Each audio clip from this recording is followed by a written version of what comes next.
of the entire universe. Can you imagine that?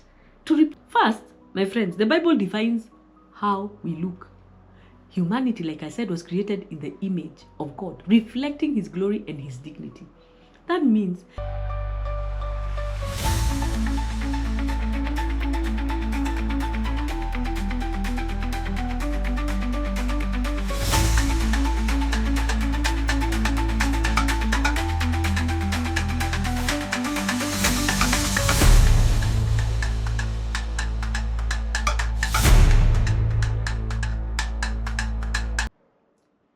this is part 3 of a 4-part series on God's big idea when he created humanity.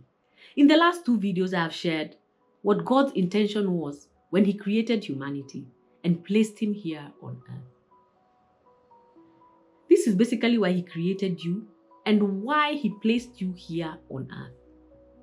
In part 2, I went ahead to explain how you are the ultimate image bearer of God, that your lineage and your mandate are royal. However, I want you to go back and listen to the other 2 parts so that at least you're able to flow, usipote, and you understand, ujue mahali natoka na mahali naenda. Please go back and listen to them. I am so certain your life will never be the same again. You will discover the lie you have accepted for so long. Please go back and listen. Now, I want us to get into today's episode of God's original idea. I want to talk about the consequences of humanity, that is Adam and Eve, and I'll call them humanity, you and I, the consequences of our declaring independence from God. I do not want to sugarcoat anything. I want to share this as real and as pure as it is. The consequences of declaring independence from God were and continue to be catastrophic. I'm not talking about some ancient story about Adam and Eve eating a piece of fruit. No. It's the moment humanity flipped off its creator and said, we'll do it our way. We don't need you. It wasn't just breaking a rule, it was outright rebellion, a declaration of independence from the very one who gave us life, purpose, and perfection. And I want to be very clear. That single act of defiance didn't just mess things up for a while. It wrecked everything. It severed our perfect relationship with God. It corrupted our very nature and plunged all of creation into chaos. The chaos we see today, that's where it came from. Genesis 3:6-7 captures the moment it all went down. And this is it. When the woman saw the fruit of the tree was good for food and pleasing to the eye, and also desirable for gaining wisdom, she took some of it, ate it, and then she took the rest and gave some to her husband who was with her. And guess what? He ate it. Then eyes of both of them were opened and they realized that they were naked. Okay. I want us to break this down. Can we break this down? The fruit looked good. It promised wisdom and it appealed to their desires. Does that sound a bit familiar? The lust of the eyes, which represents the desires that we are triggered by. The desires that we are triggered by what we see, such as material possessions, somebody looking better than us, or a desire for things that are visually appealing. You know those things people are doing to themselves nowadays. Sin always looks good. That's the thing. And it looks good on the surface. It whispers promises of enchantment, power, satisfaction. But what does it deliver? Shame, guilt. Adam and Eve's eyes were opened, all right, true, but not to wisdom. They were open to the crushing weight of their rebellion, the stark reality of their nakedness, and the overwhelming sense that they had just broken something they could never fix. Can I explain something here? The root of the word naked is Aram, which has 2 meanings: to be unclothed, bila nguo, and to be subtle, crafty, and cunning. So look at it this way. This is to say Adam's eyes were open to being crafty and cunning. Anyway, that's a conversation for another day. I digress. Let's focus. Now, and the consequences of what happened were immediate, devastating, far-reaching.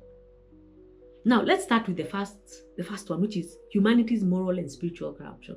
We were created to reflect God's righteousness, to be his image bearers. I've said that before, shining his glory into the world. But the moment we declared independence, that image was marred, right? Marred, you understand, right? Our hearts turned inwards. We started to prioritize selfish things over God's will, and we started giving God a second thought.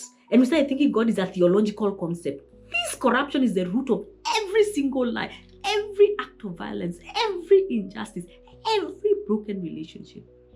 It's why we are greedy. It's why we are prideful. It's why we are obsessed with power. Adam and Eve's rebellion did not just break the rules. It broke all of us. Secondly, the harmony that once existed between God and humanity and creation, it was completely shattered. Where there was once love, trust, and unity, now there is fear, shame, and blame. Adam and Eve, who used to walk with God in the cool of the day, now hid from him in fear. They turned on each other. Adam blamed Eve. Eve blamed the serpent. And no one took responsibility. Does that sound familiar? This isn't just some story. It's every conflict, every division, every inability to truly love one another as God intended. And it all stems from that one moment. We were designed for unity, but we chose division. We were created for love, but we continue to choose selfishness. And the result is a world full of broken relationships and a fractured community, of many fractured communities. Thirdly, our relationship with creation itself. This was fundamentally altered. God entrusted humanity with the stewardship of the earth, calling us to care for it and cultivate it in alignment with his will. But our corrupted state, we have exploited creation for selfish gain. Instead of nurturing the earth, we've polluted it. Instead of fostering life, we've caused destruction, such as environmental degradation, societal decay, a planet groaning under the weight of human sin. It all traces back to that moment in the garden when we decided we knew better than God. And guess what? It continues to this day. Humanity seems to obviously know more than God. And here's the harsh truth. Declaring independence from God is the root of all of humanity's corruption. It's humanity's arrogant attempt to govern itself apart from the Creator. And it has led to nothing but broken systems, injustice, and suffering. Just look around you. History is littered with the wreckage of human governance apart from God. We build systems that oppress instead of liberate, economies that are exploiting instead of providing, and cultures that glorify sin instead of righteousness. And we wonder why the world is falling apart. It's because we have been trying to run it without the one who made it.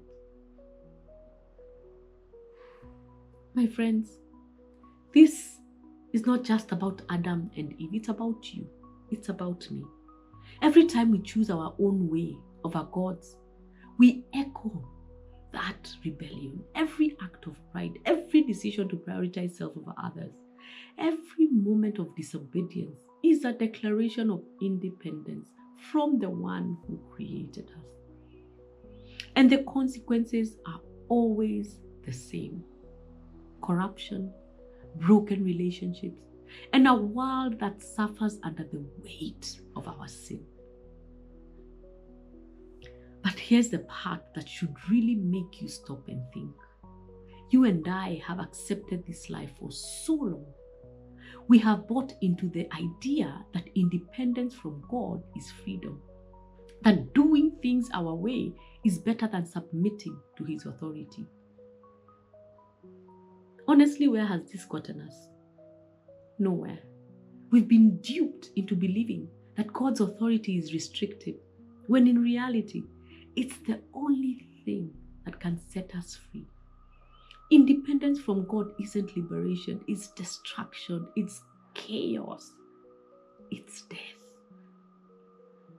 And yet, even in the midst of this mess, guess what? There's hope.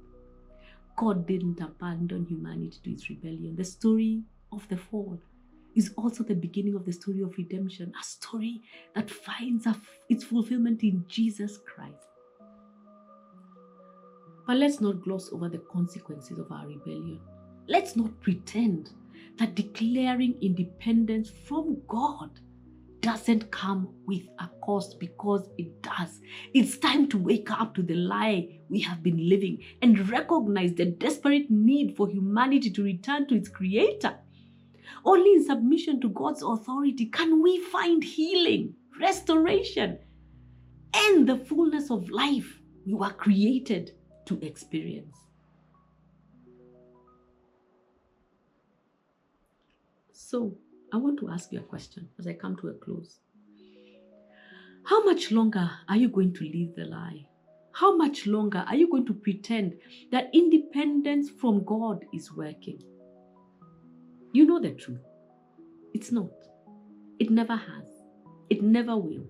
The only way forward is back to the one who made you, who loves you, and has been calling you home all along. Come back home.